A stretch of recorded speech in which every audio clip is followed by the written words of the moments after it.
രക്ഷകന്റെ തിരുപ്പിറവിക്കൊരുക്കം 5-ാം ദിവസം സ്നേഹത്തിന്റെ ക്രിസ്മസ്.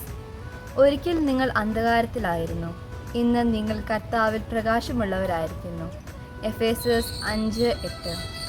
ഈശോയെ, ഞങ്ങളെ പൂർണ്ണമായി അങ്ങേക്ക് സമർപ്പിക്കുന്നു. ഞങ്ങളുടെ ജീവിതങ്ങളെ അങ്ങ് പ്രകാശിപ്പിക്കണമേ. ലോകത്തിന് പ്രകാശമായ ഈശോയെ, അങ്ങയുടെ പാതയിൽ ചരിക്കുവാൻ എന്നെ അനുഗ്രഹിക്കണേ. ദൈവം സ്നേഹമാകുന്നു. നിന്റെ സഹോദരനെ നിന്നെപ്പോലെ തന്നെ സ്നേഹിക്കുക. അങ്ങനെ ദൈവസ്നേഹത്തിൽ നീയും പങ്കാളിയാവുക.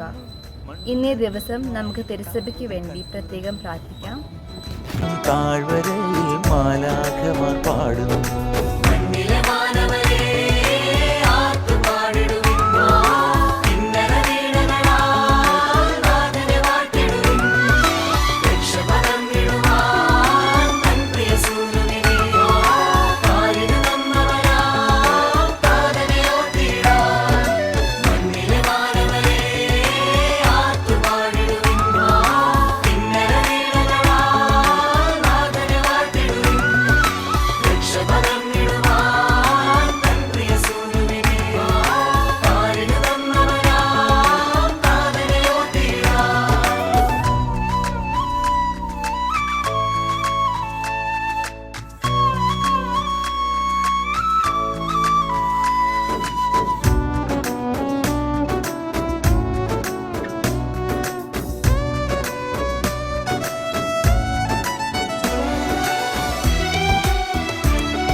പാതിരാവിൽ പൂനിലാവിൽ കുഞ്ഞരിമുല്ലകൾ പൂത്തതുപോൽ ജാതനായൊരു ദേവസൂനുവിൻ പുഞ്ചിരിയാകെ പരക്കുന്നു, നിറപുഞ്ചിരിയാകെ പരക്കുന്നു.